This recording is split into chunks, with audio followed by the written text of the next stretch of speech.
My name's Liz. Welcome to Lunch with Liz. You're having lunch with me. My name is Liz Moneymaker, actually, and a lot of people always ask if that's my real last name, and I promise it is my real last name. I did not make it up. I think I would have made up some other name other than Moneymaker. It was my dad's name, my grandpa's name, and many generations beyond that. I am an estate planning attorney in St. Petersburg, Florida, although I do service the entire state of Florida virtually, so doing Zooms like this. I do things like wills and trusts, probate administration, Medicaid planning for nursing home care. But today, we're not going to talk about any of that. We're going to talk about scams, specifically scams that tend to prey upon our senior population, which is a lot of my clientele is 50 plus, 60 plus years old. So I've seen this firsthand. I'm going to go out with a disclaimer because lawyers, we like our fine print, right? I'm no expert on scams. Those tend to be in your police department and fraud departments. I've seen it from an attorney's perspective and from a client's perspective. So today is going to be what we call like the 30,000 view of scams. So I'm going to hit some of the highlights of some of the common scams, and there'll be a clip after each one of a Floridian who has been taken advantage of by that plan. So you'll see some real world um, implications of these things. We'll have a time at the end for questions, as well as what I would really welcome if you or a friend or a family member has been scammed. I think sharing that kind of information is very valuable so that we might recognize it if it happens to us or a loved one as well. So I'm going to get a little over my skis here and I'm going to share my screen. So hopefully you are seeing now um, my slideshow. And if you've been on a lunch with Liz before, you know this doesn't always work this way, right? Normally, we're just having a conversation. And I'm talking about some stuff. I'm giving you scenarios, ways that you could implement things in your own life in the estate planning realm. So today's a little different because we're doing the slides and we're going to have some video, but hopefully it's not too outside your norm for you to absolutely hate it. All right, this is a busy slide, but the main point I want to get across with this one is the billions with a B. This is big billion business. And the reason why I'm bringing that up is because there's a reason why people get in the business of scamming people because they can make a lot of money and a lot of money with very little effort. And the crazy thing about this is reported losses. People who reported that they got scammed. Imagine what the real losses are because so many people don't report. Either they think it's too small of an amount to report, or more likely, they're just absolutely devastated and embarrassed that they fell for a scam. And you're going to see some of that in some of the videos I'm going to show you a little bit later in the program. This first video I'm going to show you just kind of gives you an idea of what the environment is like in Florida for scams. The ever-evolving list of scams continues with new schemes popping up almost daily. But it's our senior citizens who continue to bear the brunt of it.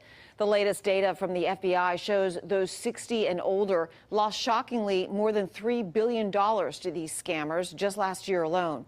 CBS 12's Katie Benty joins us from outside the Martin County Sheriff's Office tonight with the scam reports and tips on how to not fall victim. Katie? You heard it right. Over 100,000 complaints of elder fraud filed just last year alone. Some of those victims saying they were cheated out of their entire life savings. And now these scams come in all shapes and sizes, everything from fake lotteries to phony investment schemes. But here in Martin County, they say the most lucrative schemes they're seeing involve online romances. It's one of the highest calls for service at the Martin County Sheriff's Office. If you walk in our lobbies, if you look at our call history, you will see that all day long we are responding to and taking calls for people who have been scammed out of money or they've been frauded. Florida has once again ranked the second highest in the country for elderly fraud in 2023. The latest data released by the Federal Bureau of Investigation's Internet Crime Complaint Center shows those over the age of 60 reported nearly $3.5 billion in losses, 11% more than in 2022. And experts say there's no way of knowing how many incidents go unreported, especially when it involves online romance scams. They're ashamed.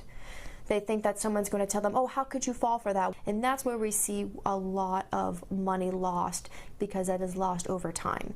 And we're talking 40, 50, into the hundred thousands of dollars. People's life savings gone. Nationally, data shows tech support scams took the lead, with nearly 18,000 seniors reporting the crime in 2023. But tech-savvy con artists are taking things to a whole new level, finding ways to disguise themselves using artificial intelligence. They can take a video off of Facebook or any type of social media, and they can clone a voice. They only need 2-3 seconds of a voice to be able to clone that. Sheriff's deputies want to set the record straight on some scams circling around right now. The sheriff's office, law enforcement, is not going to call you first ahead of time to tell you that you have a warrant out for your arrest, or that they're not going to call you and let you know that you've missed jury duty. And that's one of the biggest ones that we have going on right now. And a piece of advice from deputies: if you don't recognize the number calling, don't pick it up. The Martin County Sheriff. All right. So that just gives you an idea of how prevalent it is. Florida is the number 2 in the United States for states with elder fraud, and in both the reporting as well as the billions of numbers lost. California's first. This next slide is busy. So the main thing I want to point out in this slide is the bottom of the slide, which talks about the 3 main ways when it comes to dollar amounts and reports that scammers get to our loved ones. And that would be by phone, by email, and by social media. Yes, there's in-person fraud, there's caregiver fraud, there's family member fraud, there's knocks on the door by contractors fraud, but overwhelmingly, the manner in which people are defrauded is via the phone, social media, and email. And you're going to see that as we talk about some specific types of scams that happen. I do kind of joke, though, that the phone call part of this ought to be dropping off, as people no longer really want to answer their phone. I don't know if you know this feature, but you can set your smartphone to not ring if it's a number not known to you, which is how I have mine set.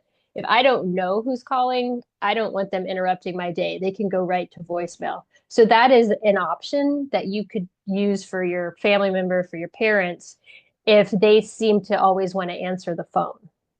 All right, so these are the common scams that I am going to hit upon today. And if you weren't here at the very beginning of the presentation where I kind of talked about how today's going to operate, we're going to have a slide on each of these scams, and then I have a clip from where the scam was actually used here in Florida.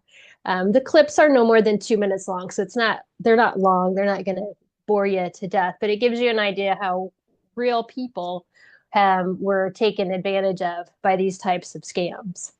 Then at the end, I'm going to open it up to questions, as well as what I would love is your experiences, your friends, your relatives' experiences with getting scammed, because what? Knowledge is power.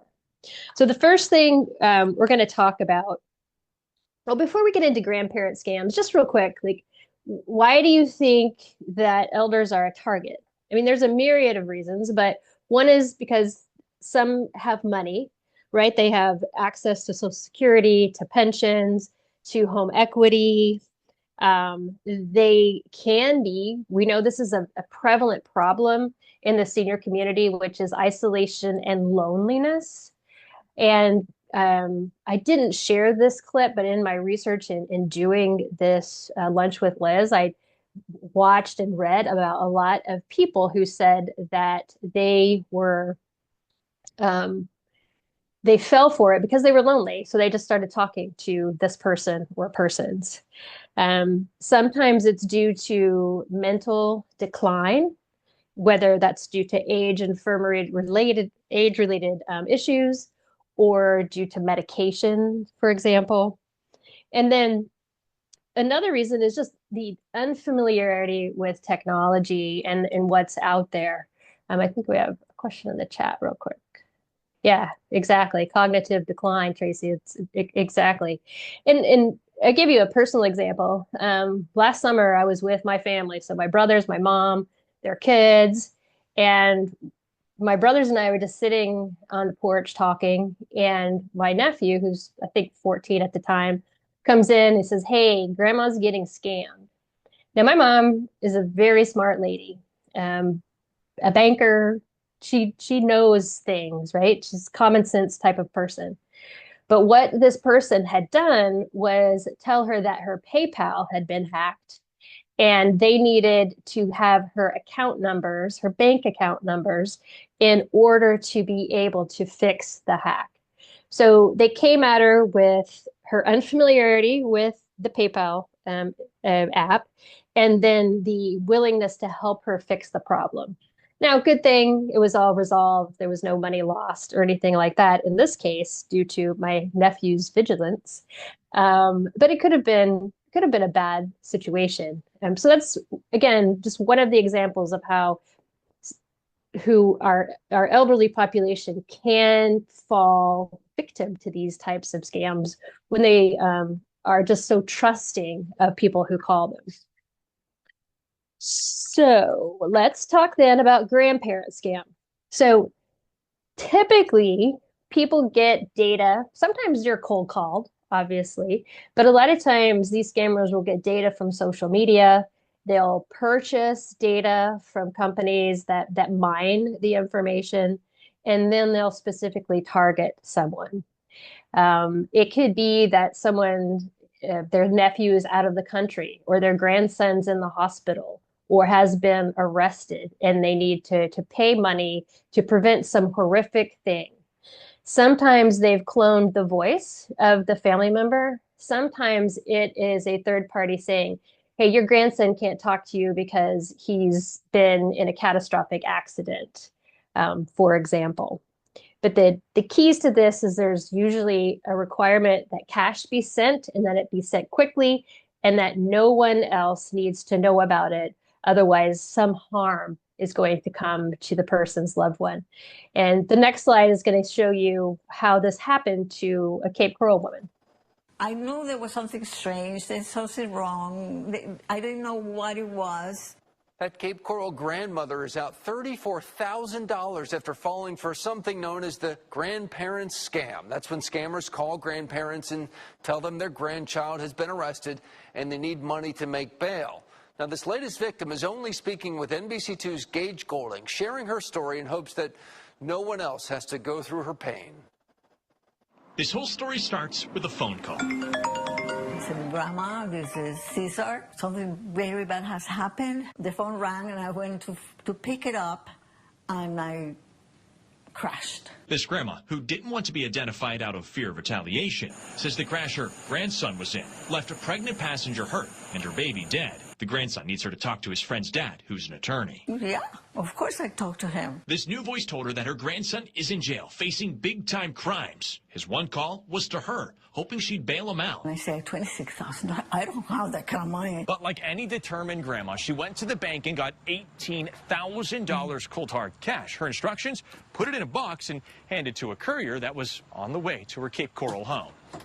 He came back and said, "You wouldn't believe this." In the courthouse, while he was there, he was taking pictures, selfies of himself. This attorney said the judge punished him with $16,000 in additional bail, which she got and sent to a South Carolina address through FedEx. Meanwhile, this whole time, the attorney claiming the judge enacted a gag order. You can't talk to anyone. But yet again, the attorney called with more bad news. Her grandson violated the gag order and is back in the slammer. And guess what?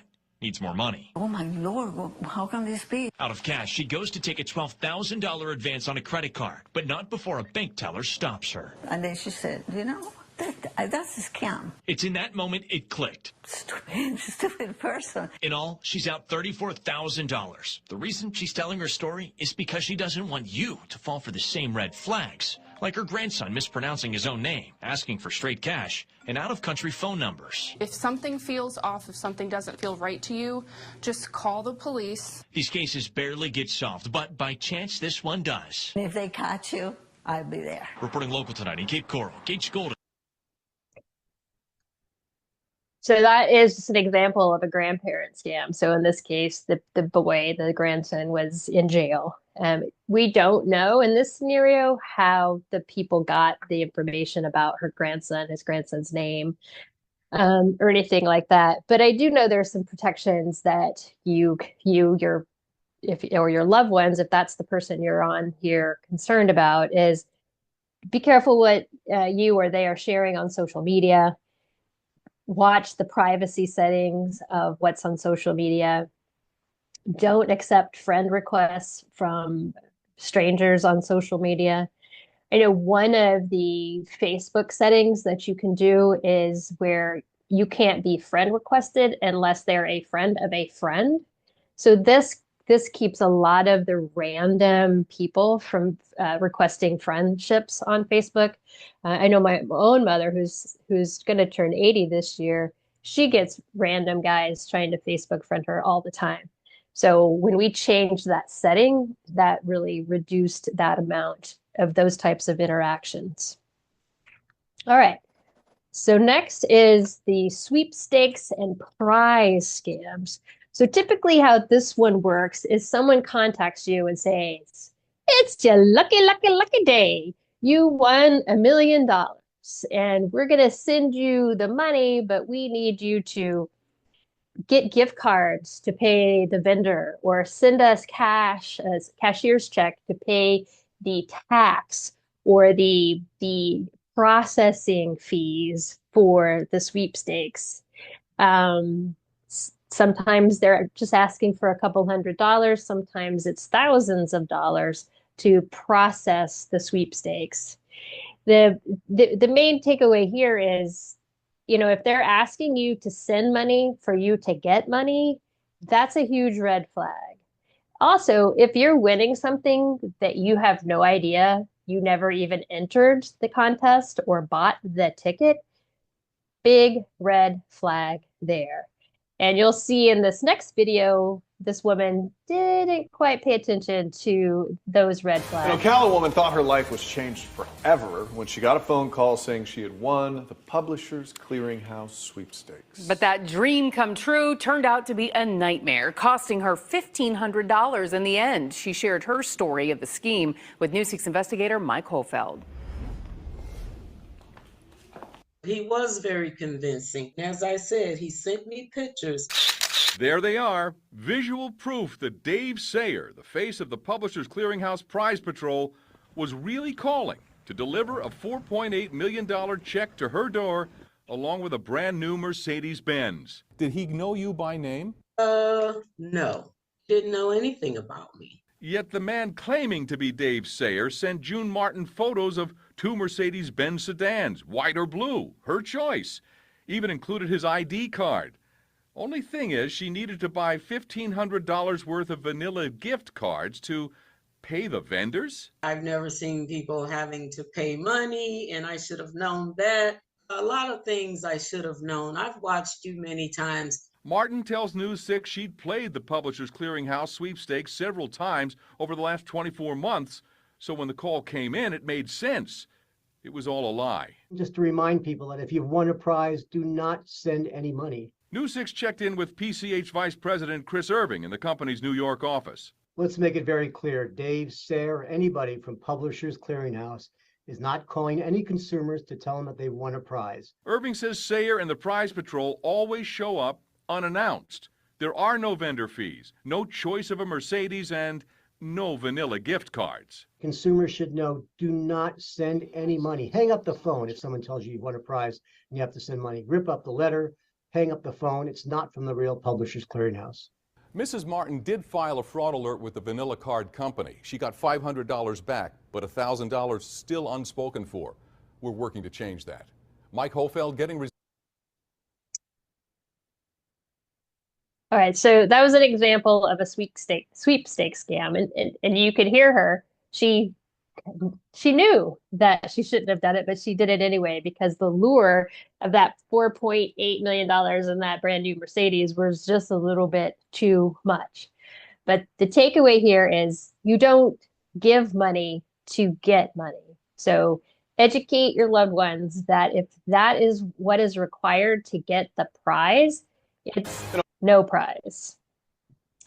So our next scam has to do with the IRS or the government impersonation scams. And there are dozens upon dozens of variations of the scam. It could be that you haven't paid taxes on a prize. It could be that you've been audited. It could be that they're alleging that you owe back taxes, a myriad of ways. And they prey upon what? They prey upon our fear, everyone's fear of the IRS and being in trouble with the IRS. And the important takeaway for this one is the IRS doesn't just call you up. The IRS, having been audited myself, I know this. The IRS sends letters and it tells you to call them to set up the appointment. Unless you're represented by counsel and their counsel may talk to your counsel, but they don't just call up random taxpayers and require them to pay money over the phone. It doesn't work that way. So getting that information out to you and to your loved ones is really important so they don't get taken advantage by just being so fearful of this particular government institution. And I do have a video of one type of IRS scam that's actually happening right now. This is just from last week. Scammers are targeting your money this tax season. A new text message scam is beginning to circulate with criminals impersonating the IRS, trying to trick taxpayers into sharing their personal information. The National News Desk, Jeff Harris, joins us. And Jeff, these text messages are a bit harder to spot because they have a bit of truth in them. Yeah, they really do. So back in December, Didi, the IRS said that it was actually sending money to 1 million people who didn't get a portion of their stimulus checks during the pandemic. Well, scammers are using that information in these text messages to try and earn your trust. Usha Ratcliffe, an accounting expert, has seen scams like this before. It's nothing new, just more sophisticated. It looks real. It looks almost legit. Scammers posing as the IRS, sending text messages to your phone, asking for personal information in exchange for stimulus money. You're eligible to receive a $1,400 economic impact payment. It says, please provide your accurate personal information. We will deposit the amount into your bank account. So why would someone fall for this? Well, in December, the IRS announced it's sending payments to over 1 million people. These texts are looking to capitalize on that promise. The IRS is not communicating via text message or with a phone call for any kind of a stimulus payment. Thomas Holt, a cybersecurity expert, tells us what you don't want to do if you get a message like this is click on it. Then you're going to be known as a potential live victim, and there may be additional contacts and attempts to get you to respond to more requests for information. So his advice would be ignore the message altogether and move on. Agencies like the IRS and even your bank generally won't reach out to you via text. You usually do not get those direct requests around a payment or around a problem. They're usually going to contact you in some other way. Now, if you do get a message like this, the Better Business Bureau is asking you to forward the messages to them to the email that's listed at the bottom of your screen. Now, you can also report them on the Bureau's website as well. Reporting for the National News Desk, I'm Jeff Harris. So I want to point out that I would go on record to say the IRS will never text you, not usually never text you. So that's just one example of a current scam that's going on using the fear of the IRS and now using it via text message. I haven't gotten this IRS one, but I did get one from the alleged Postal Service recently telling me that I had outstanding customs amount due or something like that. So they are using your cell phone numbers for scamming now, but the IRS specifically is not going to be texting your mom or your grandma due to some tax issue. All right, the next scam is a Medicare scam. This is typically trying to get your Medicare number for a variety of reasons. It could be to steal your identity. It could be to do false claims with your number, which is why it's important if you're on Medicare to always look at your claim forms and your explanation of benefits to ensure that your number is not being used for some other type of care. Medicare fraud could be by your own healthcare provider, heaven forbid, but it can be done that way. But it also can be done by someone else using your card to get their own services. And then the third reason is sometimes people steal the Medicare card to get prescription drugs and get those drugs diverted from you. So the main thing there is just never give out your Medicare number. Medicare is not calling you to get your Medicare number. Medicare knows your Medicare number. Never trust the caller ID, even if it says Medicare. Don't trust the email, even if it says Medicare, to provide that information back to somebody else. When in doubt, call Medicare directly if you're being requested for information that seems like they should know it, right? If they're asking you for information, they should know that information. And it actually was the #1 scam of 2024.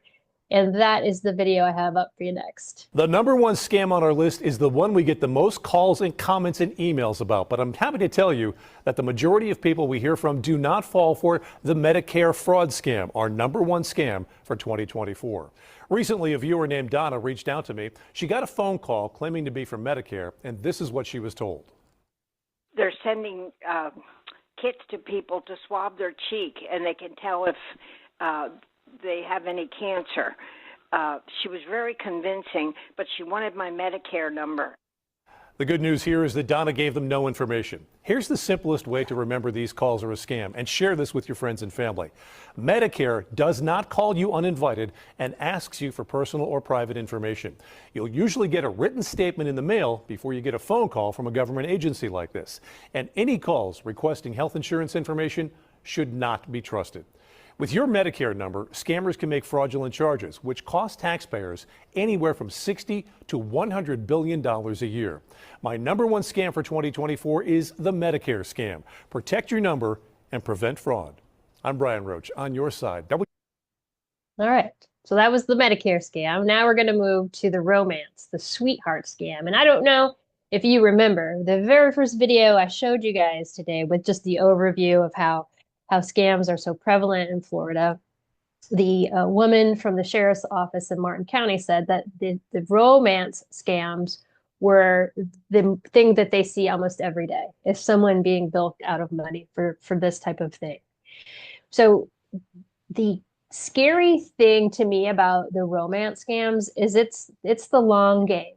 So these tend to prey upon lonely people, and it can be weeks, months, in some scenarios that I've read about, even years to develop into the big scam. They target lonely people who may have just lost a spouse. They befriend them most oftentimes through social media. It can happen in real life too, but the bulk of the fraud occurs via an online type of relationship. And then eventually the person that's scamming has some need for money. Either they're in debt or they're being threatened, or, oh, you want me to come to the US from Ireland? Well, I can't do that unless I have money. And so the person will give them money and then they'll never hear from that person again. This one is a hard one to combat because the victims often are people that are isolated, tend not to have a lot of friends or family around.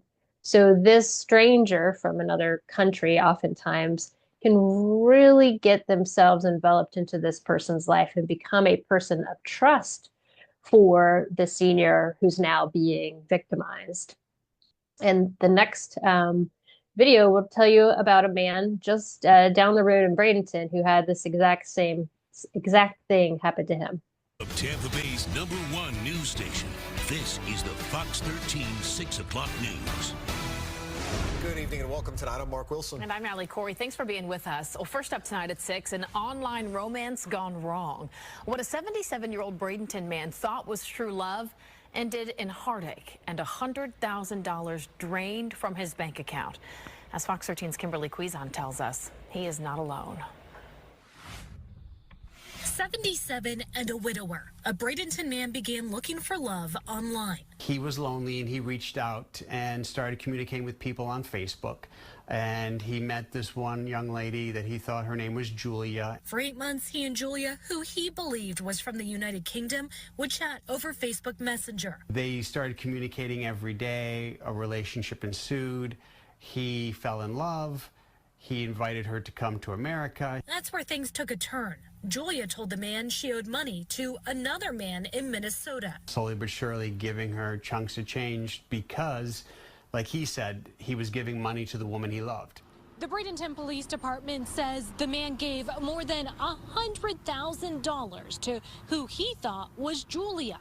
When he went to refinance his home, the 77-year-old's family called for help. I don't think it would have been caught until he had lost his home. Detective Carula with BPD's Elder Fraud Unit launched a 5-month investigation that brought him to Minnesota and the real Julia, who was actually 26-year-old Benjamin Yaka. Detective Carula determined photos of Julia were taken from a West Virginia woman without her knowledge, and Yaka's bank account matched the account that received the victim's money. And these criminals now, they're professional actors. And they're portraying this person, and they build that relationship. And when they have that, they literally will drain them for everything. This is just one case of many that occurs daily. Detective Carula says seniors in Bradenton have been scammed out over $3 million this year. Our chief has given us carte blanche to go after these fraudsters. In Bradenton, Kimberly Quizon, Fox 13 News.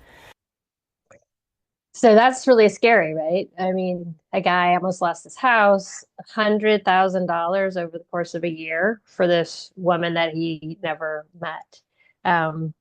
Be alert in these types of situations for friends and family that you know who do live alone, who maybe are on social media quite a bit, new friends, secrecy, moving money, thinking about refinancing or taking out home equity lines and credit to pay these love interests wherever they may be, Minnesota or across the pond. These are very hard to stop, which is why they tend to be the big money ones for sure. The best thing you can do for you and your loved ones is knowledge. And then I would also suggest something that I mentioned earlier, which is restricting who can friend the person on Facebook. That would limit some of the interaction. Obviously, if your loved one wants to friend someone, they're going to do that. So there's not a lot you can do other than do these small little safeguards and just being a part of their lives and being able to stop it like this man's family did. A little late, but not completely late for him at all. Here's some other scams that we see, and I don't have individual slides or clips for these, but people can pretend that they're from Duke Energy, for example, and we're going to shut off your electricity without a payment. They might know that you really love dogs because they've looked at you on social media, so they call you to look for a donation. Maybe you are on social media and you said you donated to this particular organization. So they say, hey, we have a matching donation this month. If you want to go ahead and tell me on the phone right now, we triple our donation. Just be leery about things like that. Healthcare equipment scams happen a lot to Medicare eligible people where they're called and told, you need to accept this equipment and we just need the shipping fee. And so they'll get bank information from the person because they need to pay for this alleged shipping fee. And then the contractor scams are those door-to-door scams, typically where they say they're going to clean their gutters and they never do that type of thing. Again, like I said before, the majority, though, of the reports of scams and the majority of money lost are from those email, phone, and social media type scams. There are some clever, I say clever in the most negative way possible, scams that are on the rise in Florida, and that's what this next clip talks about. All right, thank you, Brooke. Authorities on the Treasure Coast are seeing an increase in the elderly being targeted by scams, some cases involving the loss of thousands and thousands of dollars. Yasmin Julmus joins us in studio with details on how the scheme works and what you can do to protect yourself. Yasmin? Jay, this new fraud trend is not the typical account hacking that we see. Scammers are now pretending to want to help people with their computers and end up stealing their money in cash right from their homes. Text message and computer scams are becoming more and more common. I've been getting a lot of texts that are like USPS, like we have your package at the facility. You know, whether it be on the phone, iPad, laptop, sometimes you'll get a message from somebody, trying to get over on you. And in Martin County, a unique type of scam may be on the rise, targeting the elderly and trying to get their cash. 2 victims that we know of have lost a combined amount of about $57,000. Used to, they would just get into that bank account and pull the money straight out digitally, and now they've transitioned to cash. In the recent cases, the victims were on their computers when what looked like a legitimate McAfee alert popped up. The alert said there was an infection on their computer and that they needed to click on a link and call a number to immediately fix it. The first thing the scammer told them was, hey, you need to worry about scammers. Of course, they're doing it themselves, but you need to worry about scammers, and we need to check your bank account. The victim gave the scammer access to remote into their computers, and the scammer told the victim they needed to do a transfer test into their bank account to make sure it was secure. They then told the victim they had transferred too much money into the account and that they were not able to pull it back. So the scammer asked them to go into the bank to withdraw it and said that they'd send a courier to pick it up, which they did. One amount of money which was lost was $40,000. The second amount was $17,000. There were 2 separate couriers used in these cases, and when a scammer tried to strike one of the victims again, Martin County Sheriff's Office set up a trap and arrested him. Now, he gave us no actionable intelligence, but we did learn that he took the money, or at least he said he took the money from here to Orlando and delivered it to his boss, whoever that was. Last year, the Martin County Sheriff's Office investigated 1,000 fraud cases. They say to check with your loved ones to see if they've given anyone any money lately so that they can begin an investigation. Yasmin Julmus. So that's pretty scary, because you get a McAfee notification, you just presume that that's legitimate. But anytime someone wants to remote into your computer, you need to know who that person is and authenticate their actions. So that's your red flag there. And that's the information that we need to give our loved ones, is that we don't let that happen. We don't give out our account numbers. We don't allow strangers to remote in on our computers. That is something that we would initiate, not that someone else would initiate. You've probably already picked up on these warning signs throughout all of the videos and the slides we've talked about so far, but typically, we've talked about this, they reach out via phone, email, or mail. They're asking you to provide them with personal and financial information. And a lot of times it's stuff that they should know if they're actually calling from the bank or from Medicare. They always want money. They either want money from your account, cash money, or gift cards, or some type of AMSCOT cashier's check. Oftentimes, it's a lot of pressure sales, pressure that there needs to be immediate action, or there needs to be secrecy in the play. So these are just some things to talk about. Have these open conversations with your loved ones. We're not going to keep everybody from getting scammed, but if we could at least prevent your mom or your aunt or your dad from getting scammed, then we've done a little bit of our work. So some of the other things that you can do, then when this says you on the slide, it could also mean you doing it for a loved one, but checking your credit report, shredding your mail, not just throwing it away in the trash, opting out of those letters that you get in the mail so that your mail can't be stolen and then your identity stolen by someone getting credit in your name. Um, Limit sending checks through the mail or go to the post office to drop off your checks. The part about knowing whether you allow bank overdrafts is because if someone steals a check, if they can get into more than just your checking account, they can get into a savings or a money market account because you allow those overdrafts. You might want to limit the amount that the overdraft would cover, especially if you know that you're not going to be doing these big withdrawals from your checking account. And I know we have some things in the chat, and I will go to that in a second. Here is some hotlines if there is elder abuse or fraud in your family or friend circle. One is the national hotline, and one's the Florida hotline. These hotlines connect you with law enforcement resources, other fraud division resources, and social work resources to help with the fraudulent activity. A lot of times we can't put the money back in the bank. So the most important thing is to prevent these things before they actually occur.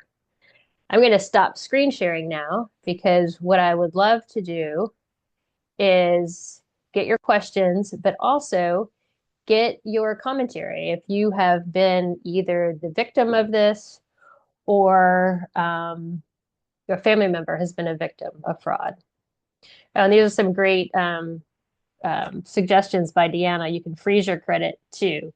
And I have that on mine where there's no credit that can happen through on my social security number without me authorizing it. It's a pain in the butt sometimes, but it's better doing it that way than, having someone take out a bunch of credit in your name. Does anyone have any examples of them or a family member being scammed or have any questions about what we've talked about so far today? I've run into. Can you hear me? Yeah. Hi, Paul. Hi, how are you? Yeah, over the last couple of years, I've had people call me. I just do really accounting and taxes, but I just moved to a 55 plus community and I'm working on some stuff here. But I've had people contact me. Sometimes they're children about their father being scammed for 225,000. 185,000, and what they know what these people do. I mean, apparently a lot of them are overseas, and you can't do much about it. And they'll get the person for say 150 grand or 75 grand. They'll say, "We'll double your money," and then they just give them some story. Well, we need another 30 grand to release it.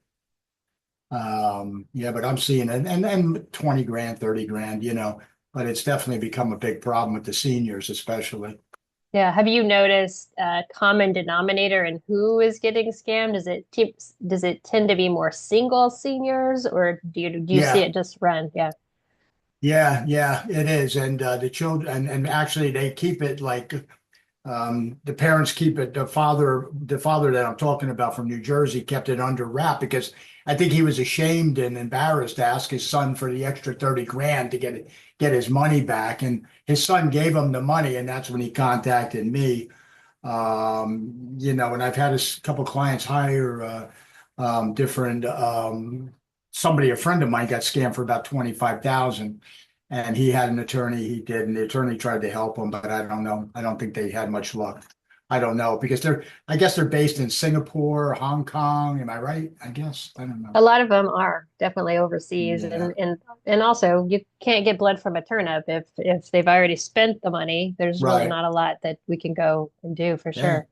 Very Yeah, sad. thanks for that input, Paul. My Anyone pleasure. else have any firsthand or secondhand experiences? I'm not going to keep you here if you don't have any. I'll let you go and get a few minutes before you have to hit your 1 o'clock. I have one if you want to talk about it. Yeah, sure, Tracy. Yeah, so I have a client who actually is an older gentleman. He was selling his house. His partner passed away from Parkinson's. I'm sorry, Lou Gehrig's. Anyway, he started an online romance with a young person in Venezuela. And he even talked to this person on the phone multiple times. and basically thinks he's in love with him. He's still going through it, as a matter of fact. We've been trying to caution him against it because every time that person is supposed to come here to visit, or if my client is supposed to go visit them, there's always something going on, and it never happens. But they've been talking for about 7 months now, and he has been sending him lots of money. And my client is also kind of going in mental, decline, cognitive decline, because he also has Alzheimer's. So, it's like, you can only do so much. But he gets very agitated when you're trying to explain to him that this is a scam, likely a scam. And so we're trying to get him some help from that standpoint, but we're kind of struggling with him right now. Yeah, I totally understand that. Now, so we run into this problem a lot doing elder law, but so there's no law against making a bad decision, right? So it doesn't matter how old you are or young you are. If you make a bad decision, there's nothing we could do about that. But if a person's cognitive decline is such that they're being taken advantage of, there are ways that the law can step in and we can take that person's rights away from them through a guardianship. It's the last ditch way that we can protect them. And it's not an avenue that I suggest lightly, but in that scenario, it might be time to have someone step in and take over this person's finances to keep them from being, targeted that way. I don't do guardianships, but I know attorneys who do. And sometimes it's what you have to do when they just no longer have legal competency to make their own decisions. Some great other information in the chat there too about reporting if you think someone's a victim, and some of these other SunPass scams. I haven't gotten the SunPass scam, but I've gotten the Postal Service one for sure recently. Well, while I wait to see if anyone wants to chime in or say anything, I want to first thank you for being on our Lunch with Liz. We're almost to our 3-year anniversary. That'll be in April. So exciting. Thanks. And we will see you in March, where our topic is going to be estate planning for the ladies, since it's Women's History Month in March.